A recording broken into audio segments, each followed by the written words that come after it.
ठरलं तर मग या मालिकेच्या पुढील काही येणाऱ्या भागांचे अपडेट जाणून घेणार आहोत आपल्या आजच्या व्हिडिओमध्ये। आपल्याला आता खूप मोठा असा ट्विस्ट या व्हिडिओमध्ये पाहायला मिळणार आहे। तो म्हणजे आता अर्जुनला समजणार प्रिया खरी तन्वी नसल्याचं सत्य, त्याचबरोबर आता अश्विनलाही कळणार प्रिया तन्वी नसल्याचं सत्य। आता नेमकं कसं काय घडणार हे सगळं जाणून घेऊया आपल्या आजच्या व्हिडिओमध्ये।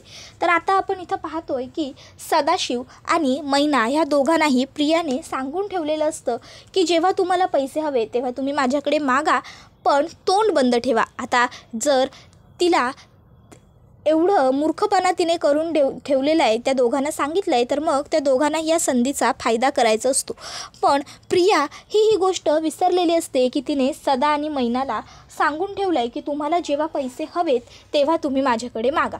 त्यामुळे मग आता प्रिया ही विचार करू लागते की मी काय करू, आता काहीतरी तर मला करायलाच हवं।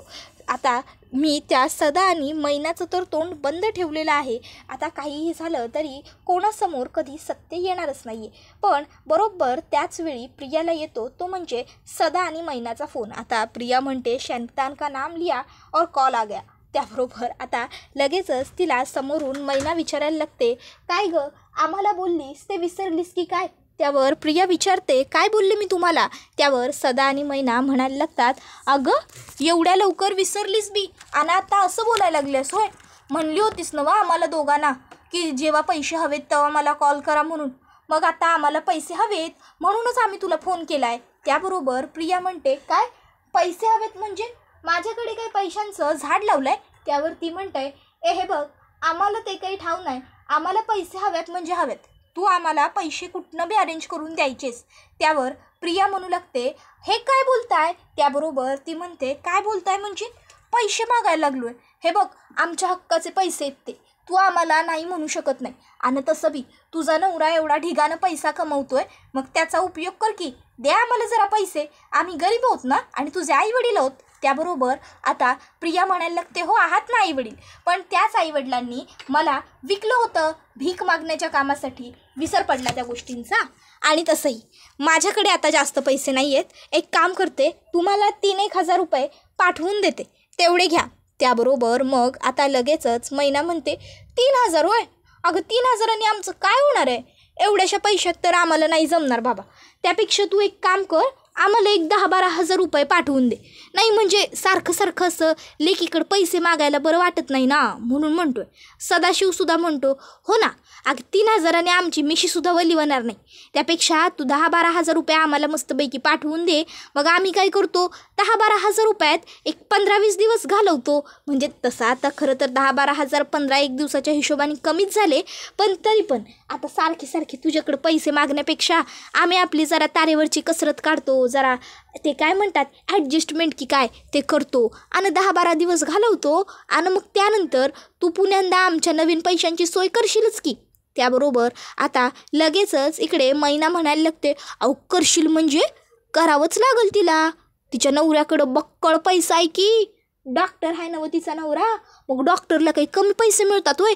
अहो आपला तो पाठच्या गल्लीतला डॉक्टर अहो 100 रुपये घेतोय की तो प्रत्येक माणसाकडनं एकदा तपासण्याचे, आणि फक्त 2च गोळ्या देतोय। त्यावर लगेच मैना म्हणते, 2 गोळ्या? असं तिने म्हटल्याबरोबर लगेच सदाशिव म्हणतो, हा गं महिने 2 गोळ्या नाही गं, 2 दिवसाच्या गोळ्या। त्यावरती म्हणते, अहो होय तेच ते 2 दिवसाच्या गोळ्या, मग किती फायदा पडतोय त्या डॉक्टरासनी, मग हिच्या नवऱ्याला बी तेवढाच फायदा पडत असेल की 2 दिवसाच्या गोळ्याच देत असेल की तो पण। त्याबरोबर लगेचच मैना म्हणते, असं बोलल्यावर प्रिया सांगायला लागते, माझा नवरा तो असला तसला डॉक्टर नाही आहे, माझा नवरा सर्जन आहे, सर्जन, समजलं ना? माझा नवरा एका ऑपरेशनचे 1,00,000-1.5 लाख रुपये सहज घेतो, कळलं? मी अशा ऐरागैराची बायको नाही आहे। पण एक गोष्ट लक्षात ठेवायची, माझा नवरा काय तुम्हाला पैसे पुरवायला नोकरी करत नाही, माझा नवरा माझ्यासाठी त्याच्यासाठी नोकरी करतो, त्यामुळे मी तुम्हाला काहीच देणार नाही आहे। आणि राहिला प्रश्न की तुम्हाला मी पुरवावं सगळ्या गोष्टी, तर इतकी माझ्यावरती वाईट वेळ आलेली नाही आहे।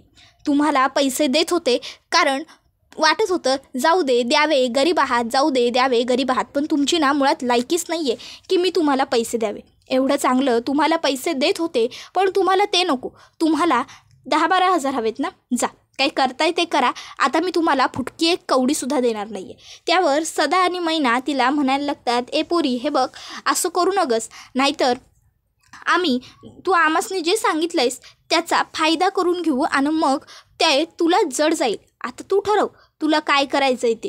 उगाच तू आमची पोर आहेस आणि त्याहून महत्त्वाचं सोन्याचं अंड देणारी कोंबडी आहेस, त्यामुळं तुझा मान मुरडून आमासनी काय मिळणार आहे.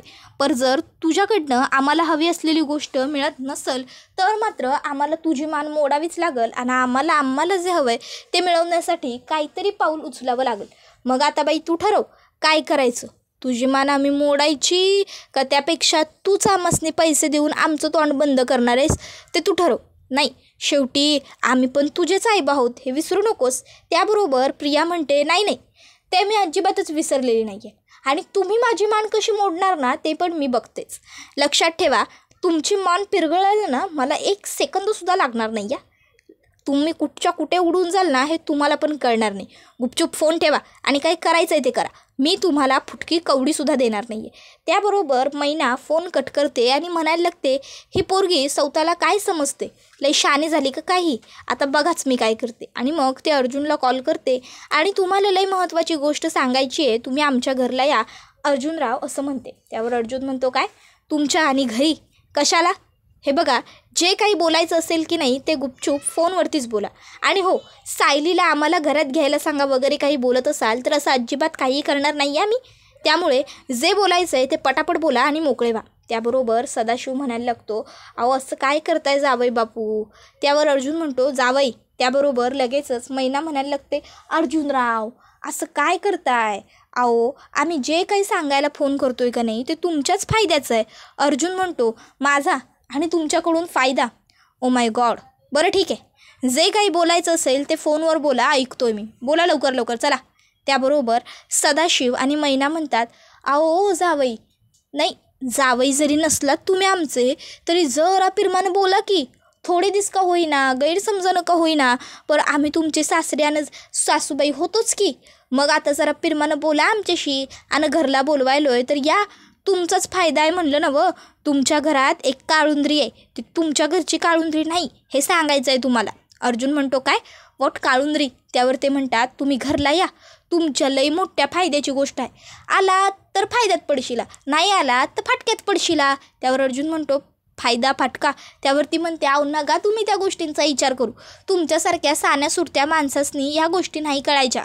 म्हण आहे ती, तुम्ही या घरला. त्याबरोबर मग आता अर्जुन विचार करतो की जाऊ दे, हे लोक एवढे बोलवत आहेत तर जाऊन बघतोच. मे बी खरोखर काहीतरी इम्पॉर्टंट गोष्ट असेल जी यांना मला सांगायची असेल. जर नाही गेलो आणि पुढे खरोखर यांच्याकडे काही महत्त्वाची गोष्ट असेल तर पश्चाताप करत बसण्यापेक्षा आधी जाऊन यांना भेटूनच घेतो. आणि मग आता अर्जुन हा सदा आणि मैनाकडे आलेला असतो आणि आता बोला काय बोलायचं आहे असं म्हणतो.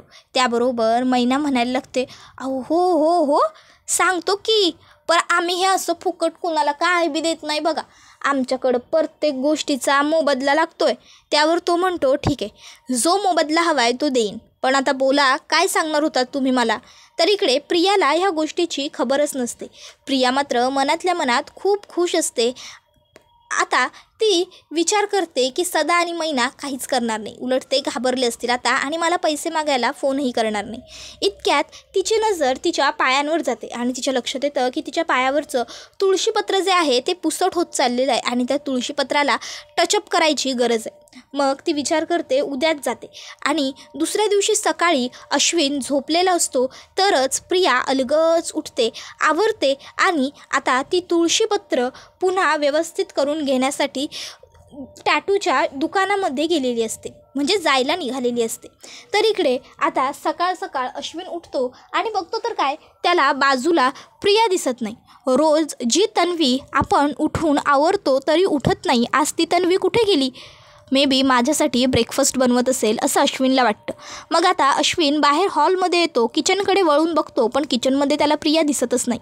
अश्विनला प्रश्न पडतो की प्रिया गेली कुठे. तो आता कुठे गेली तन्वी असं विचारतो. इतक्यात त्याला तिकडनं विमल सांगते, दादा तन्वीताई आत्ताच जस्ट घराबाहेर पडल्या. त्यावर मग अश्विन हा घरातनं बाहेर जातो आणि बघतो तर काय, प्रिया ही खूप घाईघाईने कुठेतरी चाललेली असते. अश्विन विचार करतो, ही एवढ्या सकाळी चालली कुठे. मग आता अश्विनसुद्धा प्रियाच्या मागे जाऊन ही नक्की कुठे जाते हे बघायचं ठरवतो आणि मग आता तो सुद्धा तिच्या मागोमाग चालायला लागलेला असतो. आता त्याला प्रश्न पडतो की नेहमी तन्वी गाडी घेऊन घराबाहेर पडते, मग आज हिने गाडीसुद्धा का नाही घेतली. आता त्याला दिसतं की प्रिया एका टॅटू शॉपमध्ये गेली. अश्विन विचार करतो, अरे सकाळ सकाळ तन्वी टॅटू शॉपमध्ये काय करते. ओ अच्छा, म्हणजे त्या दिवशी मी हिच्यावर रागवलो म्हणून माझा राग घालवण्यासाठी स्वतःच्या हातावर वगैरे माझ्या नावाचा टॅटू बनवून घेत असेल. तन्वी पण ना, अरे पण काय गरज आहे हिला हे एवढं सगळं माझ्यासाठी करण्याची. या गोष्टींमुळे हिला त्रास होईल. पण जाऊ दे, शेवटी प्रेम व्यक्त करण्याची प्रत्येकाची पद्धत वेगवेगळी असते. ते काही खोटं किंवा चुकीचं नाही आहे ना. बरं असो, अश्विन डॉक्टर तुम्ही चला घरी, तन्वीला काढून येऊ द्या टॅटू. तुम्हाला आवरायचं आहे, हॉस्पिटलला जायचं आहे, तुमचे पेशंट तुमची वाट बघतायत असं अश्विन स्वतःला सांगतो. आणि मग आता लगेचच अश्विन हा तिकडनं घरी येतो आणि घरी येऊन तो आवरून घेतो. अश्विन आवरताना त्याच्या मनामध्ये खूप आनंद असतो की तन्वी माझ्यासाठी टॅटू काढायला गेली. तर इकडे प्रिया ही टॅटूला टचअप देते. टचअप देताना प्रियाच्या पायाला दुखत असतं, पण तरीही प्रियाला तो सगळा त्रास सहन करावाच लागतो. आणि मग प्रिया घरी आल्यावर आता अश्विन वाट बघत असतो की कधीही मला टॅटू दाखवेल, पण प्रियाने मुळात अश्विनच्या नावाचा कुठलाही टॅटू काढलेला नसल्यामुळे ती त्याला काही दाखवतच नसते. शेवटी अश्विन म्हणतो, मी निघतो तन्वी. त्यावर ती म्हणते, हो हो चालेल अश्विन, सावकाश जा, सांभाळून जा. त्यावर अश्विन तिला विचारतो, तू कुठे गेली होतीस. त्यावर ती सांगते, मी मंदिरात गेले होते अश्विन, मला जरा सकाळ सकाळ मंदिरात जावं, देवाचं दर्शन घ्यावं असं वाटलं म्हणून दर्शनाला गेले. अश्विन म्हणतो, तू खरंच दर्शनासाठी गेली होतीस. त्यावर ती म्हणते, हो, अरे आईची स्मृती परत येत चालली आहे ना हळूहळू, तिला जरी माझ्याबरोबर बोलावं वाटत नसलं तरी मी मात्र तिची काळजी नेहमी करते रे, म्हणून दर्शनासाठी गेले होते. आता अश्विनच्या लक्षात येतं की प्रिया आपल्याबरोबर खोटं बोलते, पण ती आपल्याबरोबर खोटं का बोलते हा अश्विनला प्रश्न पडतो. मग अश्विन हा घराबाहेर पडतो आणि थेट त्या टॅटू शॉपमध्ये जातो जिथे जाऊन प्रियाने टॅटू काढला होता. आणि तिथे जाऊन तो विचारायला लागतो की या मुलीने तुमच्या इथे येऊन सकाळी टॅटू काढला होता ना, ही मुलगी इथे कशासाठी आली होती आणि हिने कुठं टॅटू काढून घेतला. त्याबरोबर आधी तर ती लोक म्हणतात की नाही आम्ही अशी माहिती सांगू शकत नाही. अश्विन म्हणतो, हॅलो मी नवरा आहे तिचा, she is my wife, Mrs Tanvi Ashwin Subhedar, समजलं. त्याबरोबर आता अश्विन चिडतो आणि म्हणतो, बोला लवकर. मग आता त्याला तो टॅटू आर्टिस्ट सांगतो की सर अहो यांच्या पायावरती एक तुळशीपत्राचा टॅटू आम्ही काढून दिलेला आहे आणि तो पुसट होत गेला की त्या इथे येतात, नेहमीच येतात त्या टॅटूला टचअप देण्यासाठी. त्यावर अश्विन म्हणतो, काय तिच्या पायावर तुळशीपत्राचा टॅटू आहे, आर यू सिरियस. त्याबरोबर आता तो टॅटू आर्टिस्ट म्हणतो, हो अहो खरं तर सुरुवातीला मलासुद्धा हा प्रश्न पडला की या मॅडमना पायावर का तुळशीपत्र हवं आहे. मी विचारलंसुद्धा त्यांना, पण त्यांनी सांगितलं तुझं जेवढं काम आहे तेवढं कर.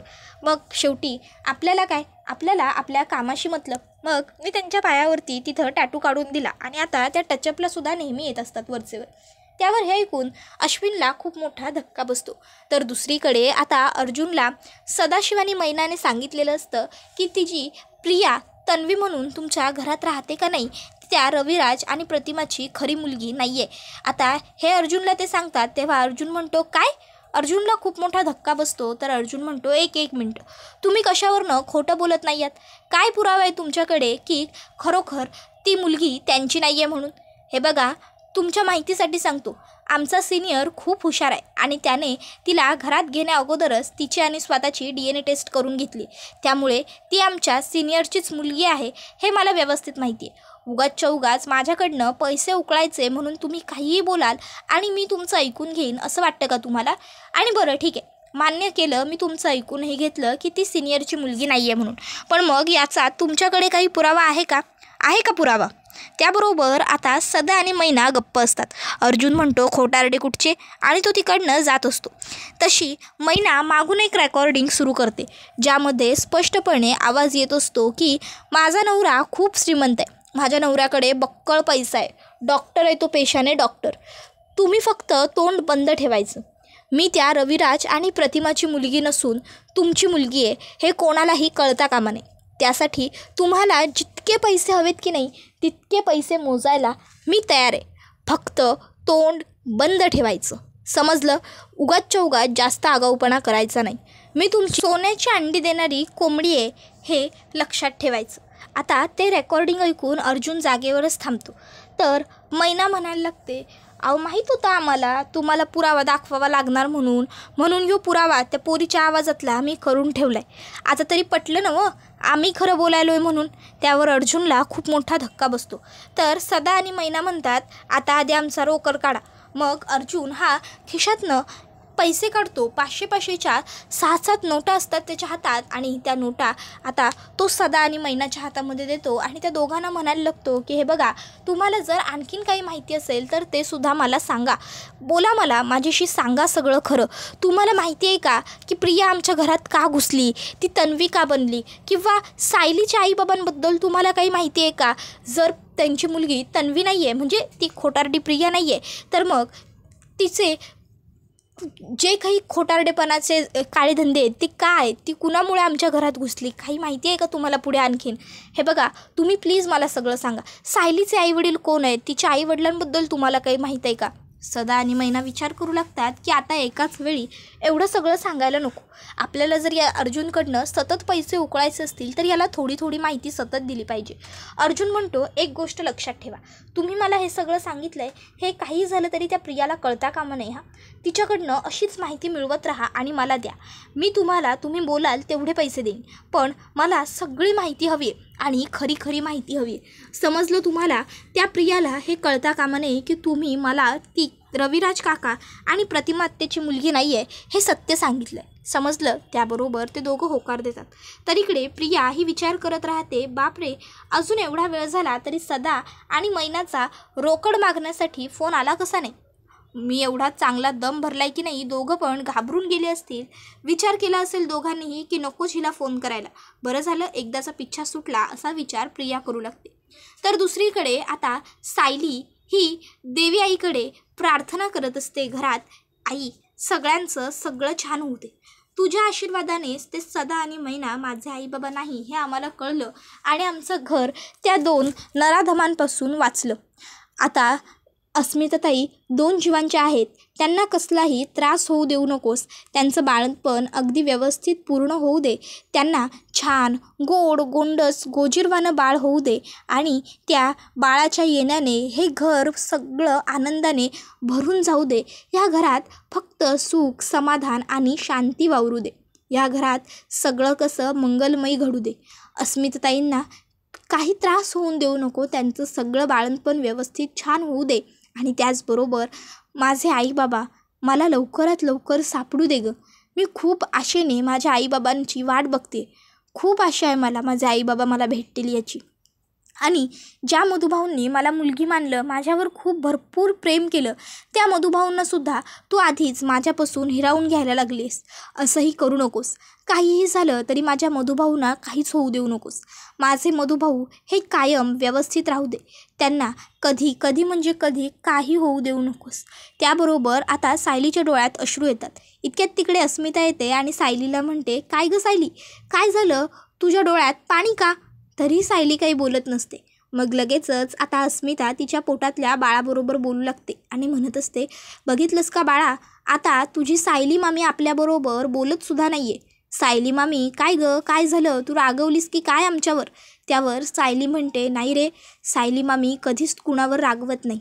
सायली मामी, तू लवकर ये घरात याच्यासाठीच प्रार्थना करते आणि घरात सगळं छान व्हावं याच्यासाठी.